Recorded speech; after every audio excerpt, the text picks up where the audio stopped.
Et voilà donc retour ici au Boulodrome, majestueusement dressé sous le dos de l'Amazone après, on va dire, le pic émotionnel vécu il y a quelques instants, on va dire il y a un peu moins d'une heure, avec le tout premier sacre du Bénin dans un championnat du monde de pétanque. C'est la doublette mixte Laïmat Sambo, Marcel Betabli qui est venu à bout de la doublette mixte française constituée de Audrey Bandiera et de Dylan Rocher,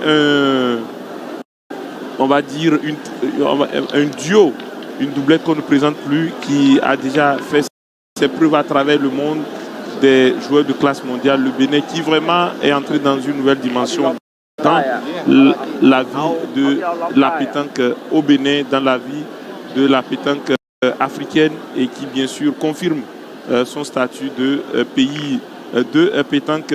Coach Thierry Bababrito, vous êtes revenu, vous êtes l'un des architectes de cette victoire. On ne va pas parler de la victoire puisque nous avons en direct une autre finale, une finale que les Béninois auraient souhaité voir se jouer entre un Béninois et, dans le cas d'espèce, le Tunisien Khaled Bourguiba, qu'on ne présente plus, Hamdi Rachata, qui a été, on va dire, le tombeur de Marcel hier en quart de finale à 11. Une partie vraiment très très disputée. Et aujourd'hui, Kamdi est en train de reprendre du poids de la bête dans cette quatrième main face à Khaled Bourguiba, le Tunisien, qui est un des joueurs les plus expérimentés de la pétanque. Évidemment, avant de revenir à ce que nous avons à l'écran, je dirais que les as de la pétanque que le commun des Béninois a essayé de visualiser sur YouTube sont là aujourd'hui avec toute leur expérience. Nous, néophytes, d'alors, nous apparaissons et nous avons joué une finale avec eux. C'était un peu comme le jour et la nuit. Je dirais que le jour se rapproche de la nuit en ce moment, avec ce que nous avons eu comme résultat. En ce qui concerne la première médaille déjà remportée par le Bénin, cette médaille-là est désormais derrière et place à une deuxième médaille dans la doublette annoncée dans quelques heures. En ce moment, vous avez dit, ce talentueux joueur thaïlandais, tombé de Lyon Marcel bien sûr, qui aurait pu être là, mais là, on s'en tient au résultat. Ce bonhomme qui est en train de faire un très bon match en ce moment. C'est vraiment éclairé tout le monde. C'est hier qu'on a vu son premier tour dans cette compétition face à Marcel. Et il a continué son bonhomme de chemin en se frayant le chemin à cette finale. Et jusqu'à présent, quand vous voyez la tuerie de l'équipe déployée par l'équipe thaïlandaise, ces joueurs qui ont pratiquement un gestuel respecté, à l'image de ces jeunes-là, je dirais qu'au fur et à mesure que la compétition évolue, ça monte en intensité et il faut gérer la fatigue passagère que l'on a. Et c'est ce qui fait que ce joueur peut déjà, à l'opposé de ce que nous avons vu les 2 premiers jours, faire quelques trous. Sinon, il est difficile de le voir manquer des boules. Il est d'une adresse vraiment inouïe. C'est un joueur à suivre. C'est un joueur qui peut étonner également dans la catégorie des tête-à-tête que nous avons devant nous. Et 2 points pour Khaled Bourguiba, le Tunisien, qui est aussi un immense joueur, qui est sur le circuit international il y a quelques années. Et déjà, c'est vrai ce que vous dites, mais au rendez-vous des grands joueurs, il y a juste un tout petit truc très important que nous avons observé qui a fait la différence hier dans la rencontre Guillaume Marcel et Kamdi. Voilà. Et donc c'était quoi? Je parlais exactement de quoi? Ce joueur joue chaque boule avec son coach. Il ne fait rien sans les indications du coach. Alors que du côté tunisien, ce n'est pas pareil. Ça peut faire la différence. Ah, c'est une lecture tactique que vous venez là de faire, coach Thierry Babagbeto. Alors, quelque part, il y en a qui disent, Thierry, que le fait de chaque fois, à chaque tir, aller prendre les informations au niveau du coach, ça peut perturber l'inspiration du joueur qui en a besoin lui aussi, donc pour apporter son grain de sel dans le déroulement de la partie. D'abord, celui qui coach le coach et le joueur n'est pas assis là par hasard. C'est un monsieur qui a du vécu, voilà, à l'image de cet homme, l'entraîneur de Kamdi Ratchata, qui a été plusieurs fois champion du monde anti de précision. Voilà, il n'est pas là par hasard. C'est également un monsieur bien formé qui a son expérience et qui le partage avec ce joueur. Et donc, quand il sent que le joueur n'a pas besoin de sa consultation, il indique par un geste l'attitude à tenir, la conduite à tenir. Et très habilement, ça peut ne pas être perceptible. Et ce joueur prend en compte les indications du coach et il prend la décision d'aller à l'option indiquée par son coach. Alors on a l'image Khaled Mohamed Bourguiba, le Tunisien, je disais tantôt, qui est dans le circuit international depuis le lancement de cette compétition, les championnats du monde individuel doublette mixte à Nice en 2015. Le pays africain le plus régulier, c'est bien la Tunisie, avec Mouna Beji qui juste à côté, on la voit, donc qui est à côté du Thaïlandais qui joue sa finale, elle aussi en tête-à-tête des dames. Enfin, on va dire donc voilà, donc le tête-à-tête dames, l'individuel dames contre l'Algérienne. Voilà, la Tunisie et l'Afrique au passage qui est très bien représentée sur cette finale en individuel. Donc 3 nations africaines contre une asiatique, la Thaïlande. Oui, exactement. Voilà, donc c'est la preuve qu'en Afrique il y a de la matière. C'est la preuve qu'en Afrique du bon travail se fait. C'est la preuve que l'Afrique n'est plus tellement loin de l'Europe en ce qui concerne bien sûr cette discipline sportive. Voilà, cette joueuse que nous avons eue à l'entame des parties, Mylène Zolon, bien sûr, oui, contre Mouna Beji. Voilà, c'était une partie qui tournait en faveur de l'équipe béninoise. Malheureusement, la championne a pu faire la différence.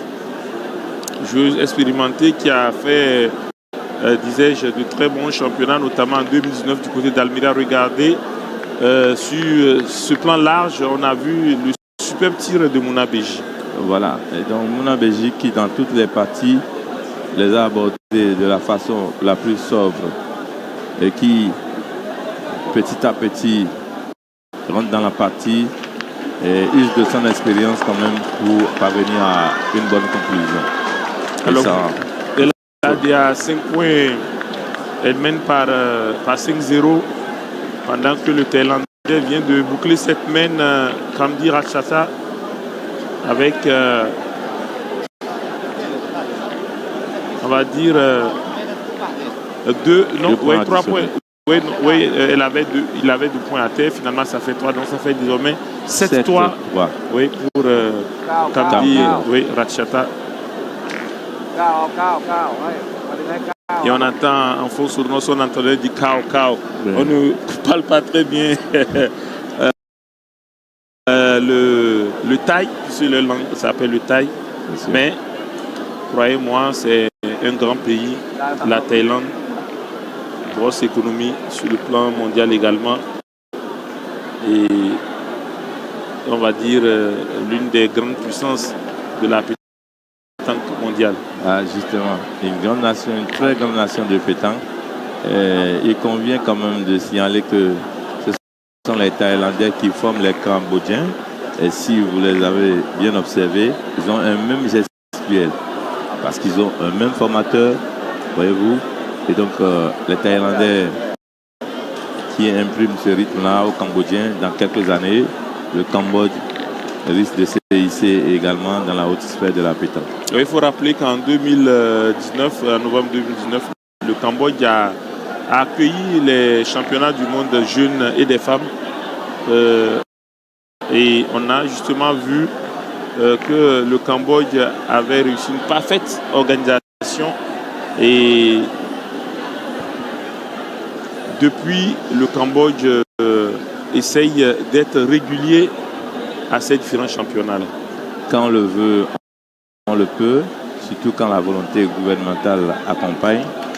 Et donc, tout ce qui se passe du côté du Cambodge est à l'actif de leur gouvernement, avec la volonté de développer ce sport, cette pétanque, dans ce beau pays. Le Cambodge qui a des liens particuliers avec la France, notamment à travers le roi Norodom Sihanouk. C'est bien ça. Le temps de voir une nouvelle fois Bouguiba chercher à tirer. Oui, le tir de Bouguiba n'est pas vraiment bien réussi.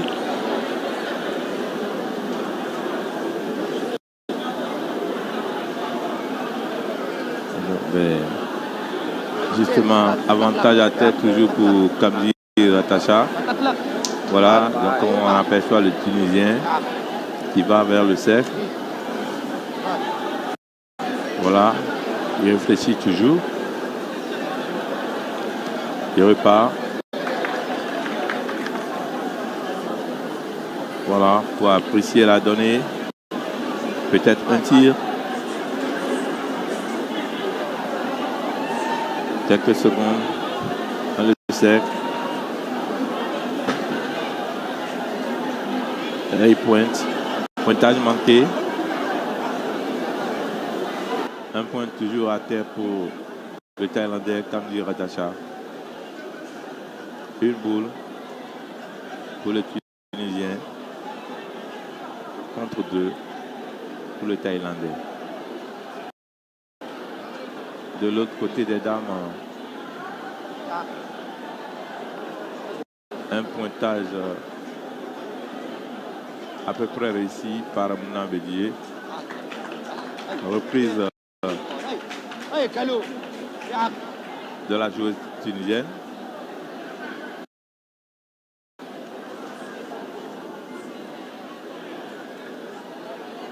Voilà. Bon, reprise peut-être manquée. Oui. Les deux joueurs sollicitent l'intervention de l'arbitre pour les départager.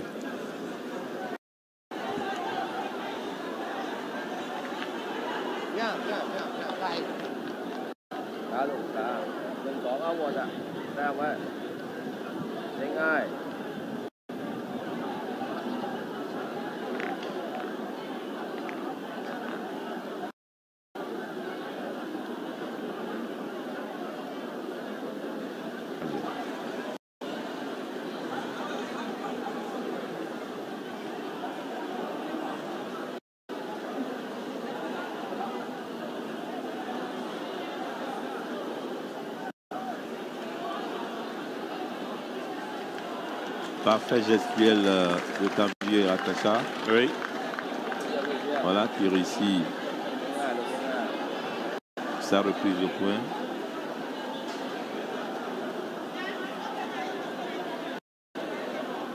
Il va essayer d'additionner.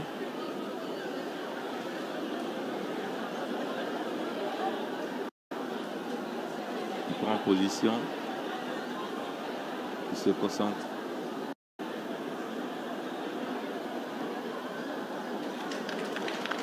Bien joué. Et il termine cette main avec 2 points. Comme un peu moins que la précédente main et ça fait désormais 9 contre 3 points. Oui. Alors que le coach tunisien sur lui qui était joué il n'y a pas longtemps aussi, le coach tunisien, un peu comme Raphaël le Burkinabé. Ah oui. Vous savez, il faut avoir vécu des choses, être formé pour pouvoir faire la détection des jeunes avec un suivi approprié. Et voilà, comme on le dit souvent. Et là, on voit justement donc Jidja Aït Idir, l'Algérienne, et on voit donc justement le pointage de Mouna Béji, puis le bouchon d'Yala. Voilà. Ça va derrière les acclamations du coach tunisien dont on parlait tantôt et Kamdi Rachata qui va se positionner. On rappelle à notre spectateur que c'est 2 finales qui se déroulent simultanément. Sur le terrain A et B. Sur le terrain B, la finale tête-à-tête masculin et de l'autre côté la finale tête-à-tête entre dames.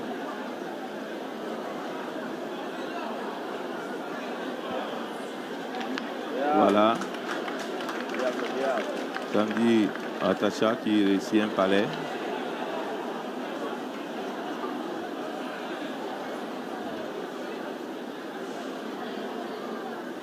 Un point à terre donc pour lui. Pendant que Mouna Béji est de l'autre côté sur le terrain A. Face à Aït Idir qui effectue son premier pointage.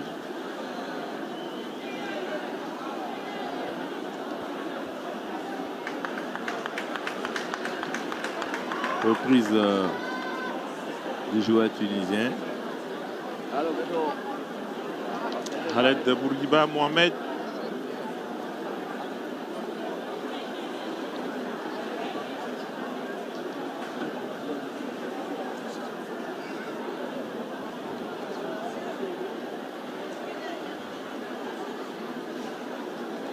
Jidja Aït Idir qui a tenté un pointage pendant que de l'autre côté on voit toute la concentration, tout le calme sur le visage de Kamdi Atacha. Oui. Mais il n'est pas du tout content de son lancer il y a quelques instants. Ah oui, mais quand la réussite n'est pas au rendez-vous, il y a de quoi quand même manifester le sentiment qu'il faut. Il n'a pas voulu, mais ça s'observe de suite. Voilà. Ah oui, le Tunisien qui récupère le point, non. Il manque la reprise. Il manque la reprise et le point donc du Thaïlandais Kamdi Rachata qui va passer à 10 et qui se trouve désormais à 3 pour fermer la partie. En tout cas, il conserve l'avantage au score. Et c'est donc la 8e main qui vient à l'instant d'être lancée côté masculin. Le 8e main donc en cours. 10 pour la Thaïlande. 3 pour la Tunisie. Voilà, Kamdi Ratacha qui vient marquer le but comme l'indique le règlement. C'est primordial, c'est important de marquer le but. Oui, parce que lorsque le but n'est pas marqué et que vous jouez et que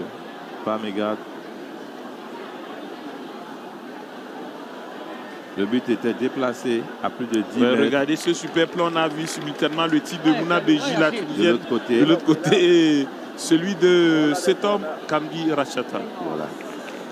Il met une boule stratégique, en tout cas.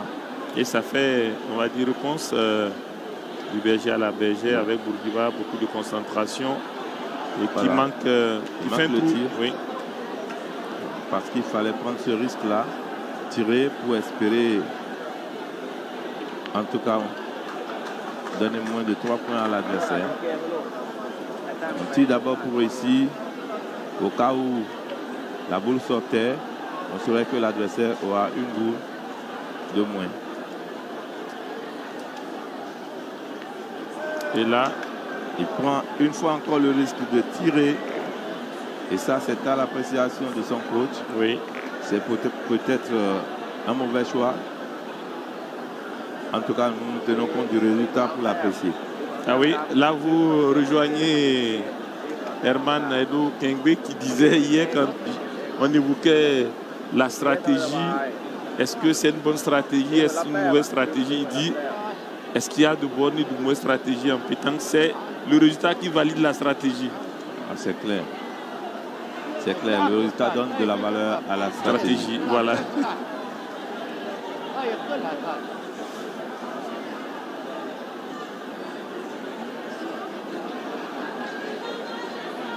Et belle reprise de points de Jidja Haït Idir, l'Algérienne qui est dans le CSO pour pouvoir pointer puisqu'elle est revenue désormais à 4-7 sur Mouna Beji. Voilà, fin donc de... C'est donc fin donc presque de la partie. fait. Ouais. Et c'est fait. Et c'est fait donc. La Thaïlande championne. La Thaïlande championne du monde en tête à tête masculin. Amdi Rachata, regardez la présidente de la fédération. Le salut amical entre les deux coachs, entre le joueur et bien sûr l'arbitre. Voilà le Tunisien qui encourage Mohamed Bourguiba, la partie qui se ferme donc à 3. Et la Thaïlande qui décroche un nouveau titre de champion du monde avec ce titre en individuel. On va dire finalement, c'est le joueur le plus régulier. Rachata Kamdi depuis le début de cette compétition dans cette épreuve qui est couronnée.